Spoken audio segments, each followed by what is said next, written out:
En el nombre del Padre, del Hijo, del Espíritu Santo. Amén. Señor Dios Padre Todopoderoso, queremos darte gracias, Padre Santo, por todas las cosas que hay en nuestra vida, Señor, principalmente nuestra existencia. Gracias, Padre Santo, por permitirnos vivir, Señor. Eso es lo principal, ese es el regalo más grande que tú nos das, que tú nos brindas, estar vivos. Gracias, Padre Santo, por la salud de todos, de cada uno de nosotros, Señor. Ponemos en tus manos a nuestros enfermitos para que los bendigas, para que les des fortaleza y los ayudes, Señor, en su camino, en su lecho, en su momento de angustia y de dolor. Te pedimos, Señor, fortaleza a través del Espíritu Santo, para que también las personas enfermas, mental y espiritualmente, encuentren en ti, Señor, el remedio y el bálsamo para su dolor, Señor. Te pedimos en esta noche que nos bendigas con el poder del Espíritu Santo, para que no sean palabras de hombre las que escuchemos, sino que guiados por ti, Señor, podamos entender y comprender tu palabra, y sobre todo poder acrecentar nuestra fe católica. Pedimos también la presencia de nuestra Santísima Madre, la Virgen María, para que ruegue e interceda por nosotros, para que nos proteja con su manto sagrado. Pedimos también, Señor Jesucristo, porque bendigas al Papa Francisco, lo protejas, le des salud y fortaleza, y siempre lo guíes, Señor, en sus decisiones y en cómo guía a la iglesia, tu esposa, tu amada. Dios Todopoderoso, bendice a nuestros pastores de la Arquidiócesis de Barranquilla, el arzobispo, a nuestro Padre Jaime, en esta semana, en este fin de semana que tenemos el bingo, Señor. Permite, Padre Santo, que esta noche aprendamos mucho de ti, de tu palabra, Señor. Ven, Espíritu Santo, en este momento a nuestras casas, a nuestros hogares.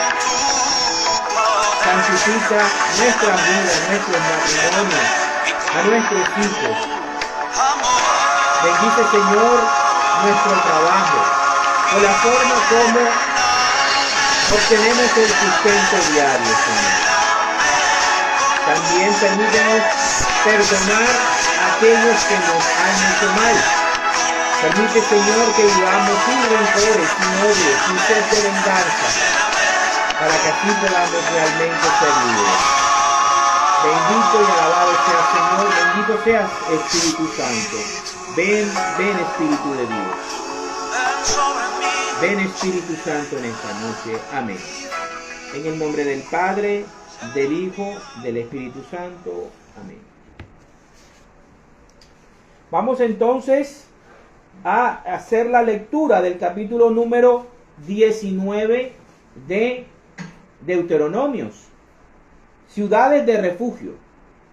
Cuando el Señor su Dios haya destruido a las naciones y les dé a ustedes posesión de las tierras que ahora son de ellas, y ustedes ocupen sus ciudades y sus casas, apartarán tres ciudades del país que el Señor su Dios les da en propiedad, y arreglarán el camino que lleva a ellas.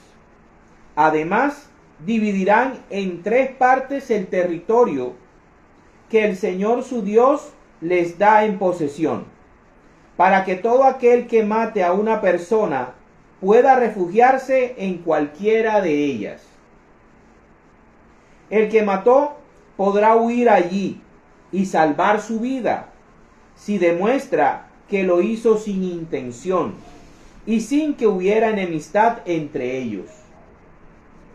Por ejemplo, si alguien va con su compañero al bosque a cortar leña y al dar el hachazo se le escapa el hacha del mango y alcanza a su compañero y lo mata, podrá huir a una de esas ciudades.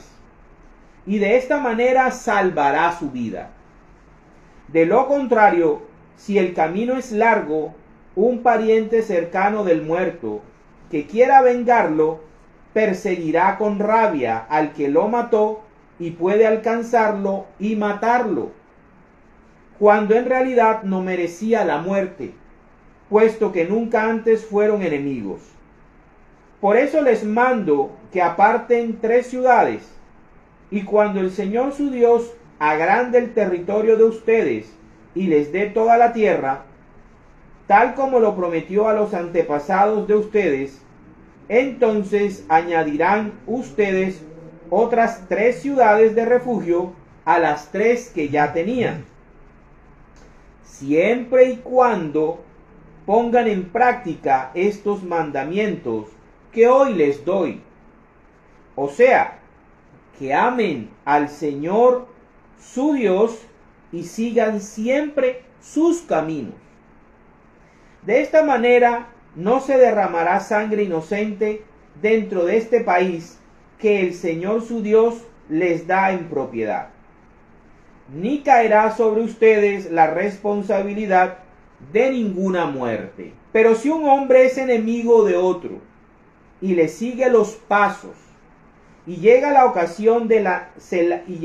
ocasión se lanza sobre él y lo mata, y huye después a una de las ciudades de refugio, entonces los ancianos de su ciudad darán la orden de que se le arreste y se le entregue en manos del pariente más cercano del muerto, para que sea condenado a muerte.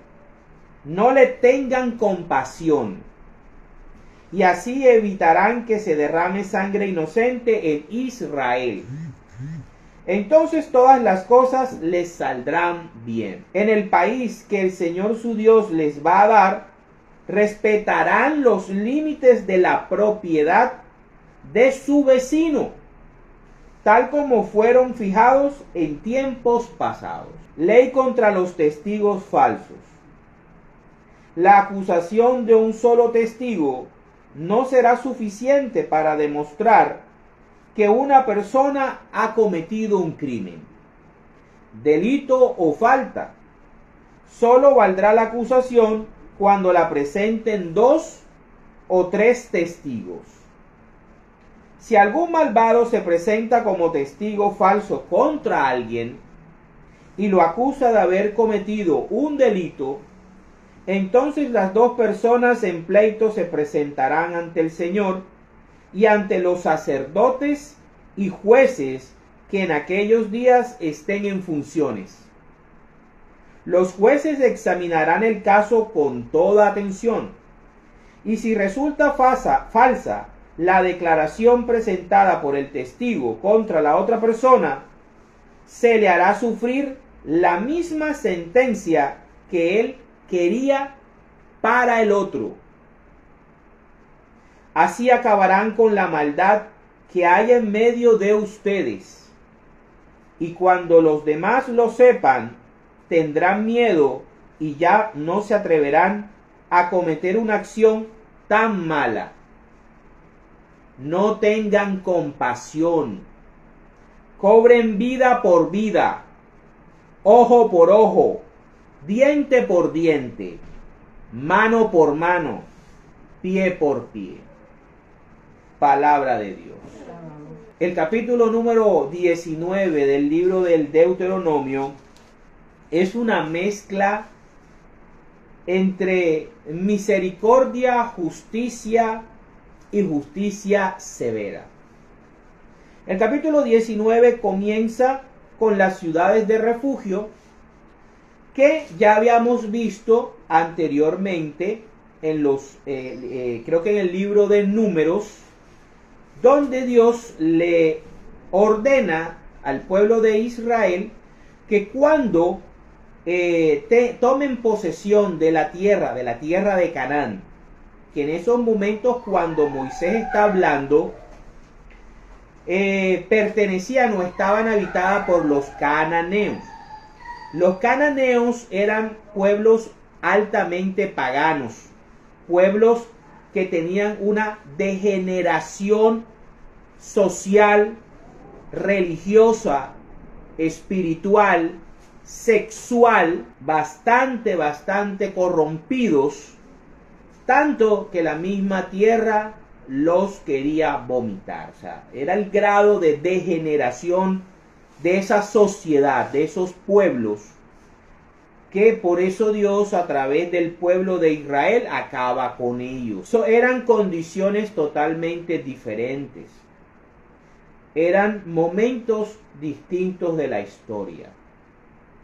Eso no significa que Israel o los israelitas siempre tengan el derecho divino de acabar con todas las razas que ellos crean que son enemigas de él. Eso es un comentario actualizado. El capítulo 19 nos habla acerca de que cuando ellos tomen posesión de la tierra que Dios le prometió a Abraham, a Isaac y a Jacob, debían dividir el territorio en 3 partes. Y en cada parte debía existir una ciudad de refugio. Estas ciudades de refugio eran lugares de misericordia, donde aquella persona que matara a alguien en primera instancia, inocentemente, lo que llamaríamos hoy en día homicidio culposo, podía huir a esa ciudad y tener tiempo y la ocasión de poder mostrar su inocencia, de que fue un accidente y que no había intención dolosa de acabar con la vida de la otra persona. El Señor les ordena que para estas ciudades debían tener carreteras o caminos bastante arreglados, con el fin de que la persona pudiese llegar rápidamente a refugiarse. Es una manera como Dios muestra o cómo le quiere enseñar a Israel a ser misericordioso y a ser compasivo. Este capítulo tiene 2 contrastes. ¿Sí? 2 contrastes. Dios le está tratando de enseñar al pueblo de Israel a ser justo.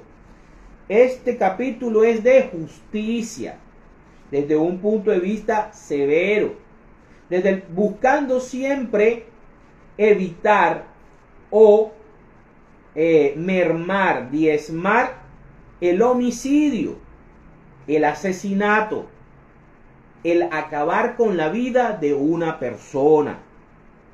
Para Dios, la propiedad más importante que tiene el ser humano es su vida. Es su vida. Por lo tanto, Dios trata que si una persona acaba con la vida de otra de manera involuntaria, pueda tener un tiempo para poder salvarse y demostrar su inocencia. ¿Cómo? Yendo a esas ciudades de refugio. Por el contrario, si la persona que huía a estas ciudades de refugio se comprobaba a través de los jueces, sacerdotes, que había asesinado con sevicia, planeado, con dolo, como diríamos en jurisprudencia, debía ser entregada al pariente más cercano del muerto o del asesinado, con el fin de que se hiciera justicia. Aquí me recuerda mucho la escena de la muerte de Abel, del justo Abel. Abel no tuvo quien lo defendiera, sino Dios. Dios fue el que reclamó por la sangre inocente de Abel, que había sido asesinado por su hermano Caín, el cual después huyó, y Dios lo maldijo para que fuera un hombre errante. Un saludo especial a todas las personas que están conectadas ahora mismo. Gracias por sacar espacio y estar presente todos los viernes en este ejercicio espiritual, en este ejercicio del estudio ordenado de la palabra de Dios y cómo lo conectamos con la doctrina católica. Bueno, sigamos. Entonces, vemos cómo el Señor crea un sistema, al igual que lo crearon los romanos, crea un sistema de justicia bastante coherente y bastante sólido. También les ordena que una sola persona no podía acusar a otra de un homicidio, de una falta, de un delito, y con ese solo testimonio ya la persona iba a ser condenada. No, se necesitaban mínimo 2 testigos, como vimos en capítulos anteriores con el caso de Susana, en el que el profeta Daniel fue su abogado defensor y pudo constatar su inocencia al confrontar los testimonios de los 2 falsos testigos. Vemos también cómo el Señor trata de proteger el corazón del israelita, trata de proteger a su pueblo para que no siga los procesos corruptos de las naciones paganas, de las naciones cananeas, que no fuera un pueblo injusto, que no fuera un pueblo inmisericordia, que no fuera un pueblo sanguinario, ¿sí? Que no fuera un pueblo sanguinario. Y entonces le manda a tener mucho cuidado a la hora de condenar a una persona, y les da unas órdenes específicas con el fin de siempre tratar de evitar derramamiento de sangre inocente. Parece que a estos señores se les olvidó eso, nunca lo pusieron en práctica y todavía hoy en día siguen el ojo por ojo, el diente por diente, el pie por pie, y siga adelante, que si podemos acabar con la otra raza es nuestro derecho divino. Ya ellos no tienen ese derecho divino, porque ya ellos, aunque sigue siendo un remanente, y utilizo esta palabra que se utiliza mucho en el ambiente de los hermanos separados, Israel va a tener un remanente, porque ellos, querramos o no, son el tronco original. Nosotros somos un injerto. Nosotros somos un injerto gracias a nuestro Señor Jesucristo. Pero no tienen ya ese derecho divino de acabar con las otras razas porque sí, porque las considero mi enemiga y la voy a acabar. No. Ya ese tiempo se acabó. Ya ese tiempo, como lo veremos más adelante, lo acabó nuestro Señor Jesucristo con su muerte en la cruz y con su doctrina. Vemos también cómo el Señor trata de ser severo, de ser sin compasión, pero con el malvado, con el perverso, con el de que tiene el corazón perdido, el que le gusta derramar sangre, el que le gusta acabar con la vida inocente porque eso le da placer, porque es malo de corazón. Ahí es donde el Señor dice que sean severos. ¿Para qué? Para así poder desmotivar en su pueblo el asesinato y el homicidio y todo tipo de injusticias que pudieran pasar en su pueblo, llamado a ser santo, a tener un camino perfecto como Él lo había definido al escogerlos a ellos, para la gloria de Dios. Vamos a ver cómo el capítulo número 19 de esta justicia y de esta, petición de ser sin compasión, de la ley del talión, de si me la haces, me la pagas, de quiero arrasarte, si te metes conmigo te arraso, te acabo, te extermino, no es ni debe ser el pensamiento, la actitud y el comportamiento de los discípulos de Jesucristo. No debe ser nunca el camino que debe tomar la iglesia de Cristo. Vamos a ver en el ejemplo de Jesús, en las palabras de Jesús, un nuevo mandamiento que supera este mandamiento de Deuteronomio 19. Vámonos entonces a Mateo, capítulo 5, el Evangelio de San Mateo, capítulo 5, versículos del 38 al 48. Dice, sobre la venganza. Contexto. Jesús está dando el sermón del monte. Él está arriba, es ese profeta que había de venir y que el pueblo debía escuchar y obedecer, porque él venía no con sus propias palabras, sino con las palabras del Padre. Vamos a ver el mensaje que nos da. Dice, ustedes han oído que se dijo, ojo por ojo y diente por diente. Pero yo les digo, Jesús cambia el mandamiento. No resistas al que te haga algún mal. Al contrario, si alguien te pega en la mejilla derecha, ofrécele también la otra.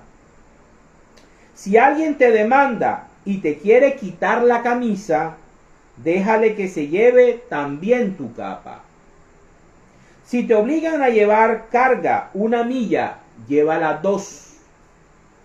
A cualquiera que te pida algo, dáselo. Y no le vuelvas la espalda al que te pide prestado. Duro, difícil ese mandamiento. Sobre el amor a los enemigos. También han oído que se dijo, ama a tu prójimo y odia a tu enemigo. Pero yo les digo, cambio de mandamiento. Amen a sus enemigos y oren por quienes los persiguen. Así ustedes serán hijos de su Padre que está en el cielo. Pues Él hace que su sol salga sobre malos y buenos, y manda la lluvia sobre justos e injustos. Porque si ustedes aman solamente a quienes los aman, ¿qué premio recibirán? Hasta los que cobran impuestos para Roma se portan así. Y si saludan solamente a sus hermanos, ¿qué hacen de extraordinario? Hasta los paganos se portan así. Sean ustedes perfectos, como su Padre que está en el cielo es perfecto. Palabra del Señor. Esta enseñanza de Jesús quebró el pensamiento de su tiempo. Los dejó locos, porque los invitaba a, después de muchos milenios, siglos, de tener un pensamiento. Recordemos que los primeros vestigios del ojo por ojo y diente por diente, creo que vienen de la ley de Hammurabi en Mesopotamia, hace más de 4.000 o 6.000 años. Y Jesús, en la plenitud de los tiempos, cuando al emperador Augusto se le profetizó que en su territorio iba a nacer el hombre que iba a cambiar el tiempo y las edades, llegara. Entonces, en ese tiempo, cuando Jesús comienza a dar este discurso y este mandamiento, quebró la cabeza de la gente. O sea, la gente no entendía lo que Él les estaba pidiendo. ¿Cómo voy a amar al que me hace daño? ¿Cómo voy a orar por el que me persigue? ¿Cómo no voy a resistir al que quiere hacerme daño? Jesús establece parte central de la doctrina cristiana, lo que hace a un cristiano diferente a todos los demás creyentes de credos y religiones diferentes. Igual los hace diferentes o los haría diferentes a los mismos judíos. Jesús nos enseña de que la venganza no debe ser el camino de aquel que quiere ser como Dios desea. Que el odio, el resentimiento y la sed de sangre, como lo veíamos en Deuteronomio 19, no es el deseo original del Padre. Y en la Biblia, en la palabra de Dios, cuando se nos invita a ser perfectos, como el Padre es perfecto, se nos invita a la santidad. Y ahí podemos ver cómo nuestra amada Iglesia Católica, en la mayoría de sus mártires, tiene a personajes, lo vamos a ver el primer protosanto, el protomártir, San Esteban, cómo se vuelve santo y cómo cumple el mandamiento de Jesús. También vamos a ver cómo el mismo Jesús es fiel a su enseñanza en su propio ser. Vamos ahora a ver cómo el Señor nos enseña a orar y cómo dentro del Padre Nuestro, que es la oración insignia del cristianismo, del cristiano, el Señor nos pone una condición para perdonarnos. Vámonos a Mateo capítulo 6, versículos del 7 al 15. Seguimos en el discurso del Sermón del Monte.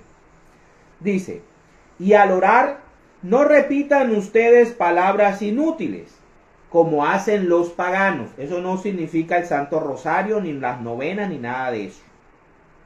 Eran otro tipo de oraciones que hacían los paganos, que se imaginan que cuanto más hablen, más caso les hará Dios. Como por ejemplo, cuando los profetas de Baal, que estaban defendiendo a Jezabel y al rey Ahaz, y que se estaban enfrentando contra Elías, duraron medio día invocando a Baal, y Baal no le respondió porque Baal era un dios falso. De eso está hablando aquí el Señor. No sean como ellos, porque su Padre ya sabe lo que ustedes necesitan antes de que se lo pidan.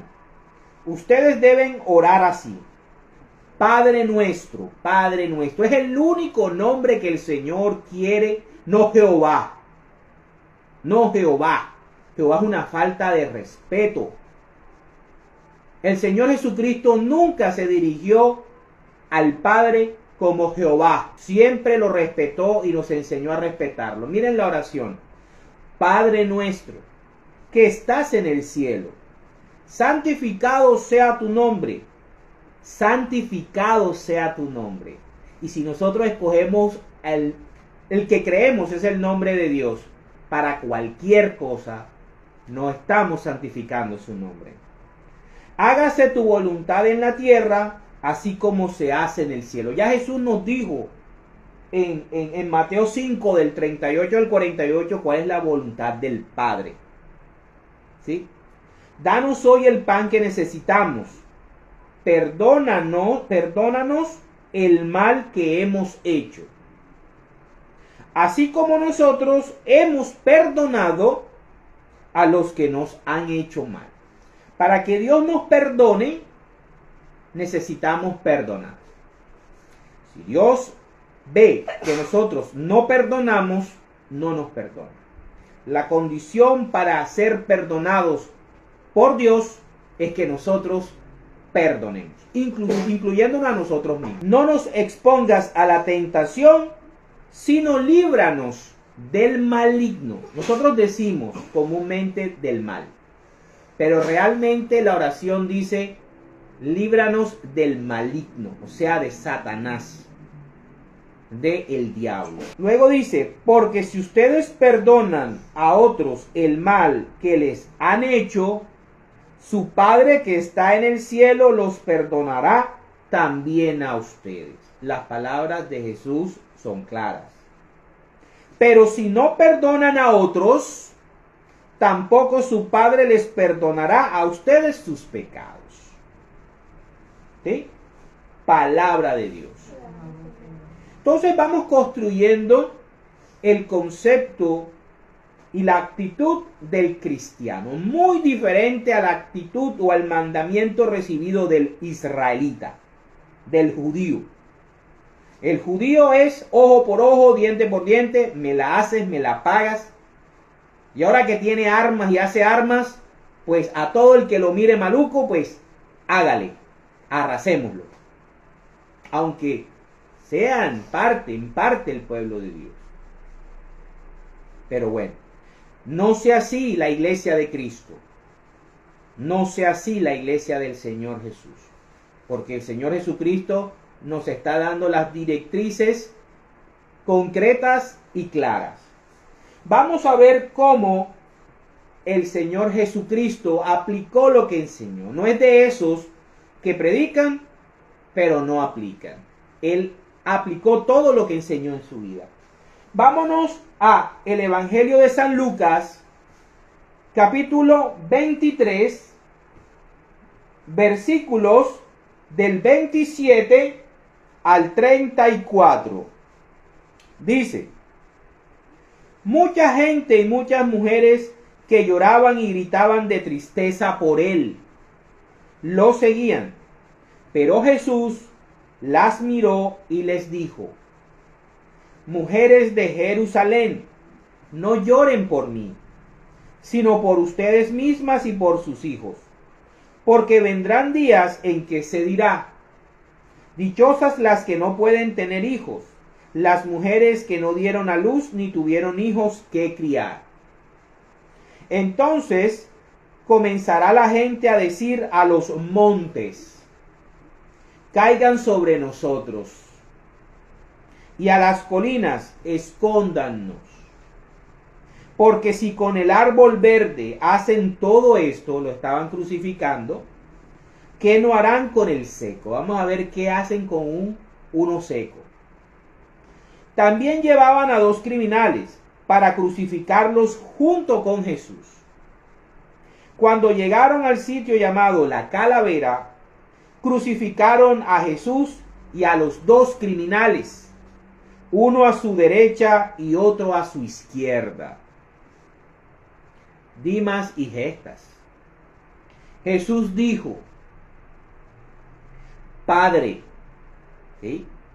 Jesús nos está hablando del Padre en Mateo 5. Nos habla del Padre en Mateo 6. Y nos está hablando del Padre. Se dirige a Dios, al que está sentado en el trono, no como Jehová, porque es una falta de respeto. Lo llama Padre. Padre, perdónalos porque no saben lo que hacen. Esta es la primera palabra de nuestro Señor Jesucristo en la cruz y representa cómo el Señor todavía muestra ese grado de misericordia y de amor por la humanidad, dándose cuenta que lo estaban crucificando porque no sabían realmente quién era Él, qué era lo que estaban haciendo. Sobre todo los romanos. Los judíos sí sabían lo que estaban haciendo y lo estaban haciendo con sevicia. Mientras que los romanos no. Los romanos, en ellos estaba la naturaleza de todo lograrlo por medio de la violencia, por medio de lo militar. Eran inmisericordes y tenían el pensamiento de: lo necesito, lo acabo, lo pulverizo. Cuando Jesús expresa, le pide al Padre que los perdone por lo que están haciendo, está expresando la ignorancia que tenían estos hombres en el momento de crucificarlos.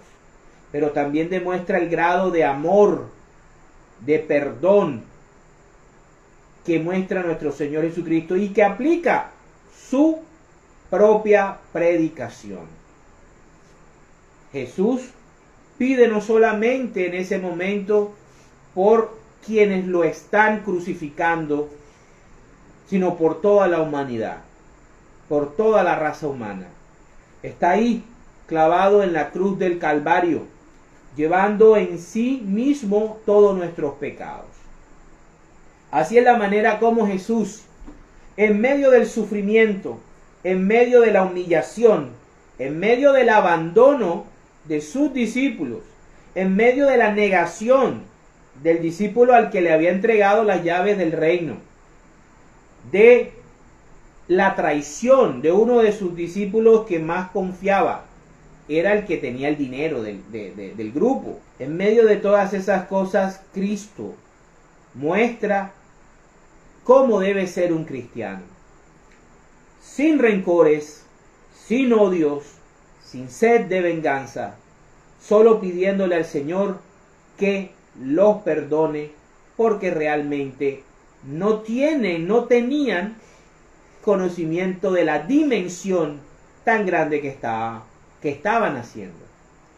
Vamos ahora a ver el primer protomártir, cómo el primer protomártir refleja las enseñanzas del Maestro que acabamos de ver, cómo Jesús con su propia muerte, con su propia pasión y con esa petición al Padre de que nos perdonara por lo que estábamos haciendo, demuestra la doctrina de la no venganza, del no ojo por ojo ni del diente por diente. Vamos a ver cómo uno de sus primeros discípulos posteriores a la resurrección aplica el mismo concepto y la misma vivencia que el Maestro. Vámonos a Hechos, capítulo 7, versículos del 54 al capítulo 8, versículo 1. La muerte de Esteban. Cuando oyeron estas cosas, se enfurecieron y rechinaron los dientes contra Esteban.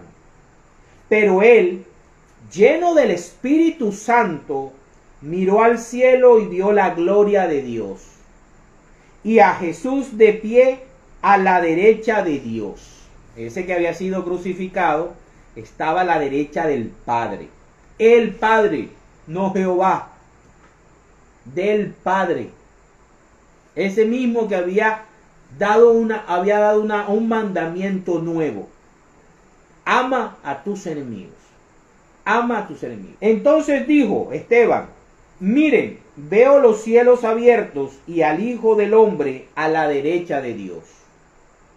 Pero ellos se taparon los oídos y dando fuertes gritos, se lanzaron todos contra él. Lo sacaron de la ciudad y lo apedrearon.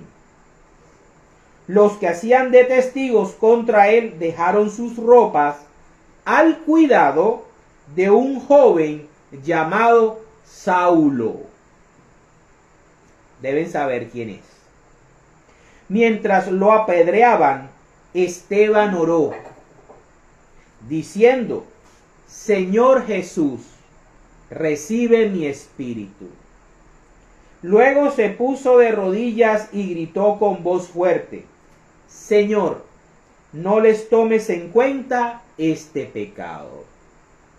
Habiendo dicho esto, murió Esteban, San Esteban, el proto mártir. Y Saulo estaba allí, dando su aprobación a la muerte de Esteban. Él no lo apedreó, pero estaba ahí apoyando y dando su aprobación. Palabra de Dios. Aquí vemos cómo San Esteban imita la actitud de Cristo. Primero, está lleno del Espíritu Santo. No es una actitud demoníaca, no es una actitud humana, es una actitud que está en concordancia con la Santísima Trinidad. Otra cosa que me doy cuenta es que en el mismo versículo está, en los dos versículos, en el 54 y en el 55 podemos ver a la Santísima Trinidad expuesta. ¿Sí? Otro texto bíblico que destruye la doctrina de la unicidad pentecostal y de la unicidad de los testigos de Jehová. Escuchemos, cuando oyeron estas cosas se enfurecieron y rechinaron los dientes contra Esteban, pero él, lleno del Espíritu Santo, primera persona que vemos de la Santísima Trinidad, miró al cielo y vio la gloria de Dios, el Padre, están hablando, y Jesús de pie a la derecha de Dios. O sea, son dos personas distintas, pero la tercera persona está acá abajo con Esteban. Son tres personas, las tres personas de la Santísima Trinidad que hacen presencia en este pasaje bíblico. ¿Sí? Y vemos cómo un Saulo fariseo, ciego de ira, ciego de fanatismo, ciego con el pensamiento judío, con el pensamiento de Deuteronomio 19, permite que San Esteban, testigo de Jesús, sea asesinado injustamente, sin juicio, y siendo inocente, ellos derraman sangre inocente, como Deuteronomio 19 trataba de evitar. Y estaba ahí. Pero vamos a ver cómo Dios, que estaba presente en las tres personas, en el Espíritu Santo que tenía San Esteban, en el Dios Padre que estaba en su gloria, y nuestro Señor Jesucristo que estaba a la derecha del Padre. La misma persona no puede estar en dos lugares, porque si no, ¿por qué la persona que escribe Hechos hace la distinción que uno estaba a la derecha del otro? O sea, yo no puedo comprender en la lógica humana cómo hay personas que creen esa doctrina de que Dios es, o sea, de que el Espíritu Santo, Jesucristo y el Padre son un mismo ser, pero tres diferentes disfraces. Si fuera un solo ser, nos lo hubiera dicho la Biblia claramente. Pero la idea es tener el pensamiento judío. Porque en su gran mayoría, queridos hermanos y hermanas, el pensamiento protestante es el judaísmo disfrazado. Es el judaísmo disfrazado. Que lo principal que hacen o buscan es demeritar la gloria y la divinidad de nuestro Señor Jesucristo. Toda doctrina protestante lo que busca es demeritar la divinidad de Cristo, como los judíos han hecho desde siempre, demeritando y negando la divinidad de nuestro Señor Jesucristo. La semilla del catolicismo, el centro del catecismo católico. ¿Cómo tú sabes que eres católico? Porque crees firmemente en que Jesús de Nazaret, hijo de María, hijo de José, nacido en tiempos de Augusto César, y que fue carpintero, vivió en Galilea, en Capernaum, y dividió la historia de la humanidad en dos, es Dios, con la plenitud misma del Padre. Si usted cree eso, usted es católico. Si usted cree otra cosa, revísese. Pero ese es el centro de la fe. Ese es el centro de la fe católica y de la fe cristiana. De la fe cristiana verdadera. Todo el que niegue que Jesús es Dios, no es cristiano. No es católico. Para terminar, vamos a ver cómo el mismo San Pablo, ya no llamado Saulo, sino Pablo, habla acerca de la misericordia de Dios, cómo Dios tuvo misericordia de él a pesar de sus errores. Vámonos a Primera de Corintios, capítulo 15, versículos del 8 al 10. Por último, se me apareció también a mí, que soy como un niño nacido anormalmente, pues yo soy el menos importante de los apóstoles, porque perseguí a la iglesia de Dios. Lo vimos con San Esteban. Pero soy lo que soy porque Dios fue bueno conmigo. Dios no se ensañó con él, no le cobró ojo por ojo, diente por diente, ni vida por vida. Fue misericordioso con él. Y su bondad para conmigo no ha resultado en vano. Al contrario, he trabajado más que todos ellos, aunque no he sido yo, sino Dios, que en su bondad me ha ayudado. Palabra de Dios.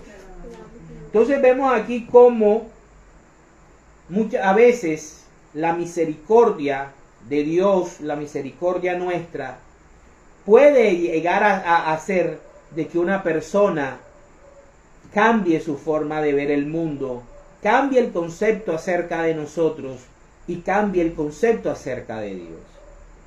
Hoy hemos visto dos fundamentos de la fe cristiana.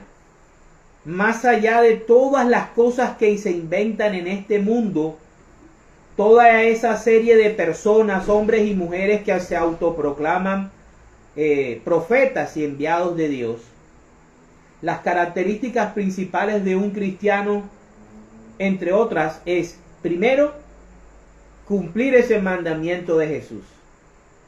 No estar lleno de rencores, no tener sed de venganza, no cobrar ojo por ojo ni diente por diente.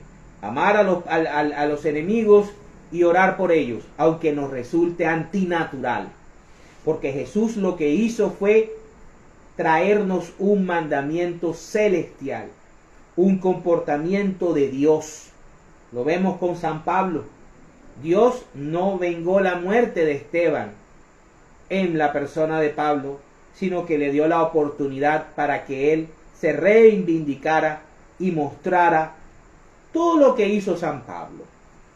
Y segundo, queridos hermanos y hermanas, es que un verdadero cristiano y un verdadero católico jamás, por ninguna circunstancia, puede poner en duda que Jesús de Nazaret es Dios también, que hace parte de una institución llamado Dios, constituida por el Padre, que es el mayor de todos, que es el que es todo en todos, por Él, por Cristo, el profeta que había de venir, enviado por el Padre y por el Espíritu Santo, que ha guiado a la Santa Iglesia Católica desde Pentecostés hasta el día de hoy. No la ha dejado corromperse, no se la ha dejado robar de Satanás y no se va a dejar ganar ni se va a dejar destruir a la iglesia que Cristo fundó en la persona de Pedro, para la gloria de Dios. En el nombre del Padre, del Hijo, del Espíritu Santo.